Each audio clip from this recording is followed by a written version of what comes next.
in God we trust. Amen. Our morality govern our finances. But nowadays it seems that our finances govern our morality. In other words, whoever has the money makes the rules. Look at the debates in politics. Whoever has the money makes the rules. It's no longer governed by a moral system. And it seems that money governing our society, what you have to understand is that when money is in charge, somebody gets in trouble. I know money is very uncomfortable to talk about in the church. I know people don't like for you to talk about money. We don't like to talk about it. But the fact of the matter is what's on our minds before we get to church and after we leave the church is our money situation.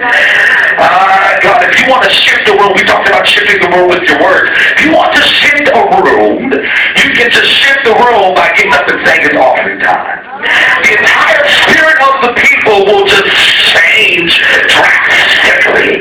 Oh, God, even the way that many people are looking at me right now because they're wondering, where am I going? Talking about money in the church. My God, today. God, you've got to understand that money cannot govern, and your condition of money cannot govern your response to God. You've got to bless him in the city and in the field. You've got to bless him when you're rich and when you're poor and when you're somewhere in between. Jesus said you cannot serve two masters. You either love one and hate the other. You cannot serve God and money. Yes, we're in the last days. I know everybody talking about the